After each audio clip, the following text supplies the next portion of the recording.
This is the Creating Wealth Through Self-Storage show by Mark Helm. Nothing Mark shares with you guarantees your success in the self-storage business. This is for informational purposes only. There are no calls to action, and nothing said or implied is a call for investment money into self-storage or any other asset class. You are responsible for your success in the self-storage business or any endeavor in life. Enjoy the show, and here is Mark Helm.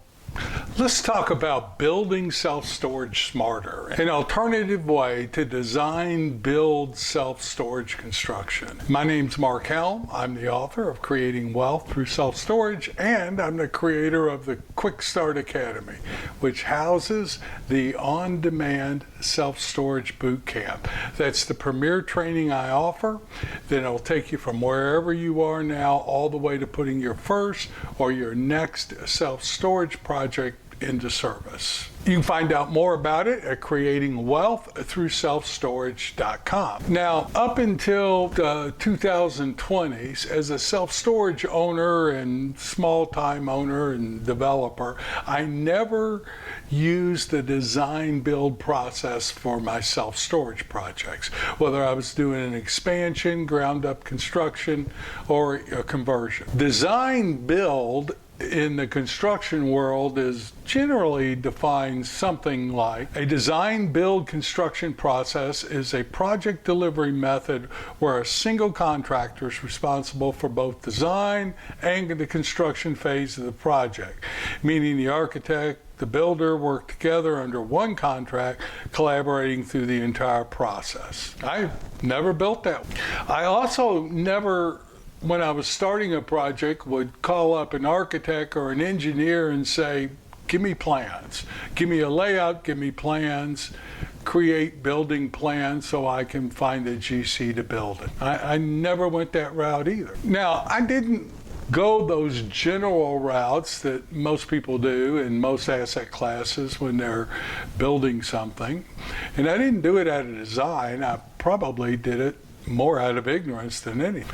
I was just trying to keep my costs down, especially during the pre-construction phase where I don't have my loan yet from the bank. I've got to be putting money out, and I was just trying to build cheaper and to keep the amount of cash I had to put out in the design pre-construction approval phase.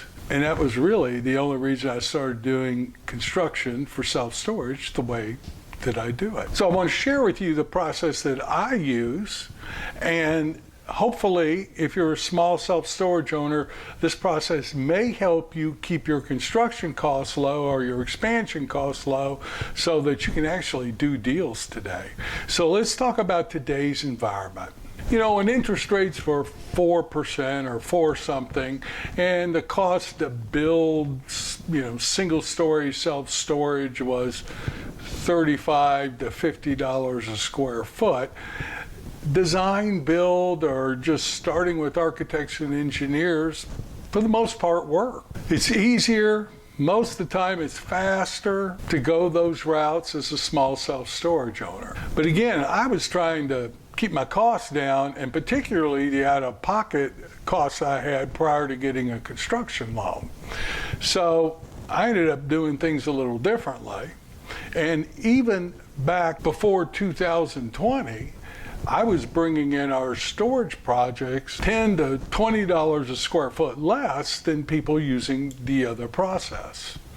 Yes, it took me a little longer. Yes, it required more of me as an owner, construction manager, if you want to say that, but that's how I did it. Then the pandemic hit. Supply chains were interrupted, and to avoid falling into a total depression, the previous 2 presidents, starting with Trump and Biden continuing it, paid Americans to stay at home and not work. What they did was the largest direct payment federal schemes that have ever been undertaken. There were 2 direct results from what I can see from doing that. One is it kept the country from going into recession or probably even a depression. And 2, it was inflationary. So after the pandemic started easing and Americans could go back to work. It really took something for many employers to actually get people back to work. They ended up having to pay higher salaries and more benefits.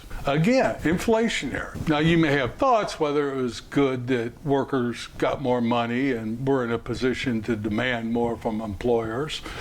Whichever side of the spectrum you fall on politically, doesn't matter. That's inflationary. So we had interrupted supply chain, inflation, and to deal with that, what did the Fed do? Raised interest rates.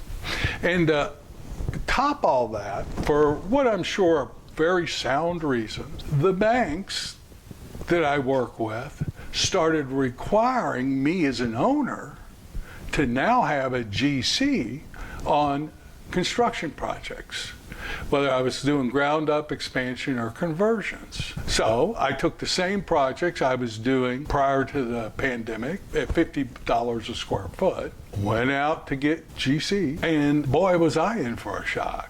What was previously costing me $50 a foot was coming in at the low end, 95, mostly 120 and up a square foot. This effectively was putting me out of the storage business.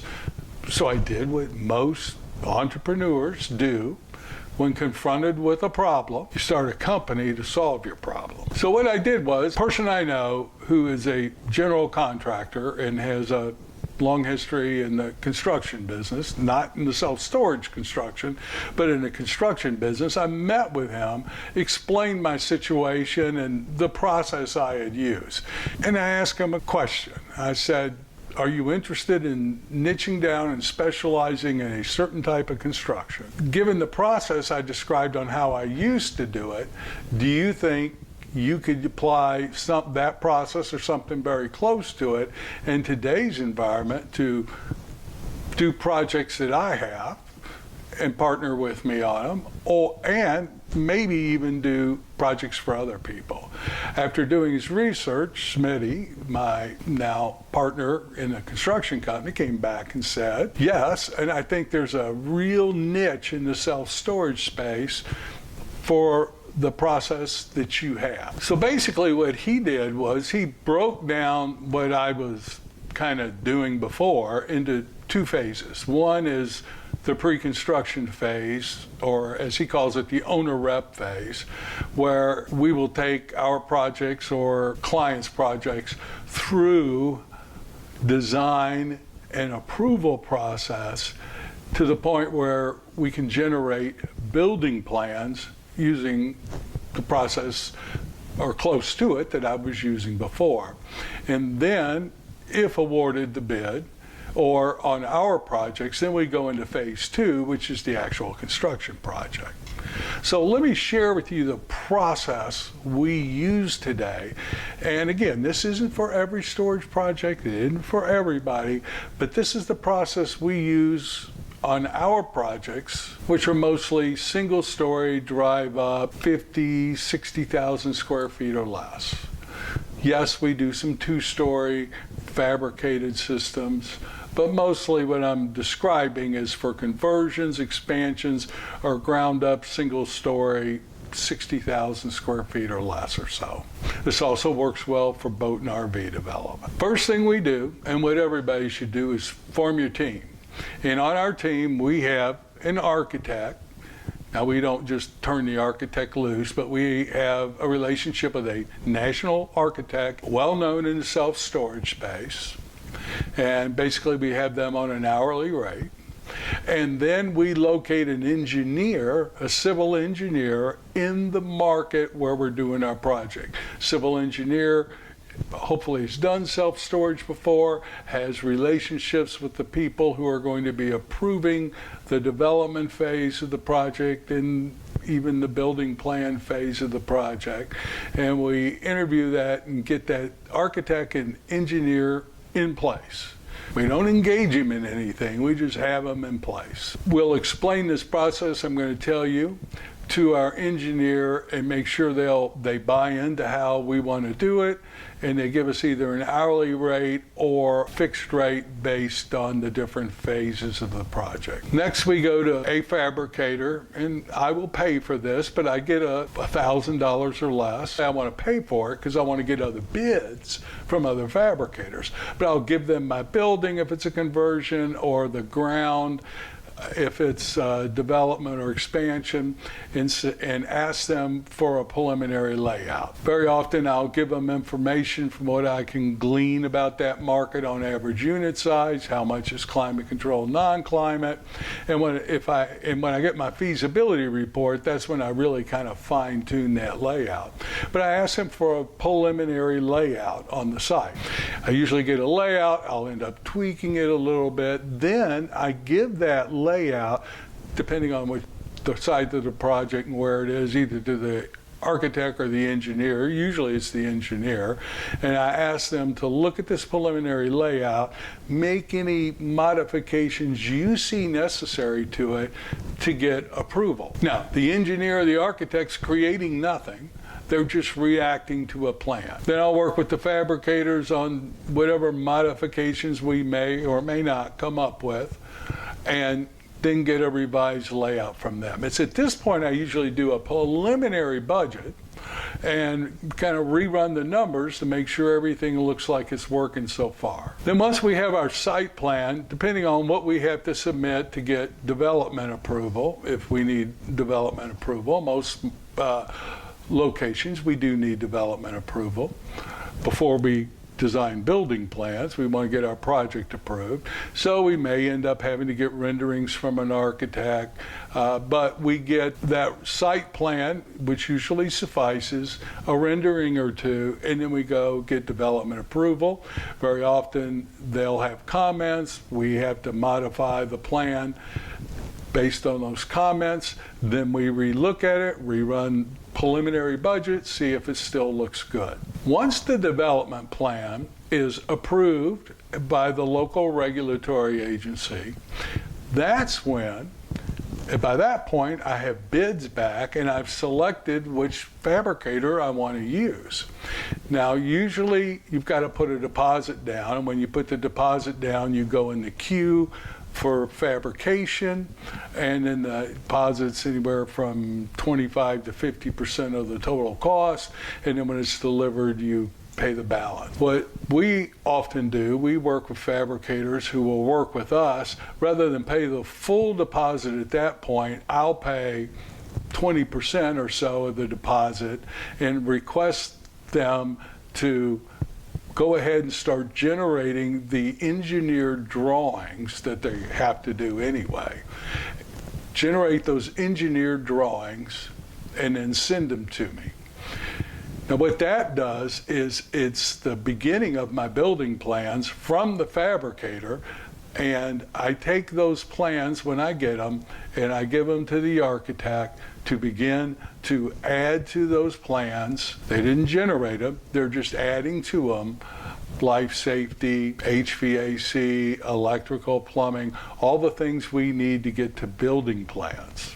That portion of the deposit's usually non-refundable, so I make sure I have a good feeling that we're going to get everything approved and the numbers are going to come in. I already have development approval. Finalizing our loan usually at this point, and we're getting building plans. Then once we have the building plans, if I'm working for a client, at that point we give those building plans to the client, but we also will send out a bid package at that point, and as a GC for hopefully doing phase 2, we'll get bids back. But the owners can take those plans and get as many bids as they want. We just request that our bids one up. We usually can get the bids because our fee's lower, and we've already saved the client and ourselves a lot of money in the pre-development phase. We've cut our architectural and engineering costs way down, sometimes as much as 50%. Now, this process takes a little longer, but it sure does save money. And it's not for everybody. If I'm building a large multi-story climate controlled building, 80, 120,000 square feet, I'm going to go with the design build. If I'm building a shopping center, I go with design build. If it's a mixed use project with a strip center, I may go to design build for the strip center. So this isn't for everybody. And it also requires a lot more decisions and the owner to be very involved in the process. You know, when I'm doing my own construction, I want to see every single contract from every subcontractor. I want to approve them. I want to run the numbers. I want to talk to other people who've used them if I don't know them. So it requires a lot more on the part of the owner, whether you're doing this yourself or you're working with a company like ours. But it saves a lot of money. If we have a real complicated project, this isn't a process that's going to work. We were working on a project in a market where there were no utilities and no water. A lot of engineering work had to be involved in supplying water and the utilities to the site, and our process didn't work on that. For most projects that, as a small storage investor, I get in, this project works great. Even today, we're saving $20 to $40 a square foot from what I was getting in my previous bids for the same project. Feel free to take this process that we use it yourself, tweak it, modify it as you see necessary. And if you feel like you need some support or maybe even want to talk to us about supporting you in using this process and taking the lead on it for you, you can reach us at the link if you're on YouTube, there's a link in the comment section from me to our website, and this is the website. Or if you're on Creating Wealth Through Self-Storage, episode 443, you can click the link in the text. I hope this process helps you. Again, tweak it, use it as parts or all of it, or change it. But this is how we build our self-storage projects today. In today's environment, with construction costs being what they are, interest rate, in other words, carry costs, hold costs being what they are, every dollar, every cent we save in our construction process increases the chances of that project being a viable project in today's market. So in 2025 and beyond, feel free to take the process that we use, and hopefully you'll be bringing more projects in and generating the returns you need to be in this fantastic business of self-storage. Thank you very much. My name's Mark Helm, and I look forward to being with you next week.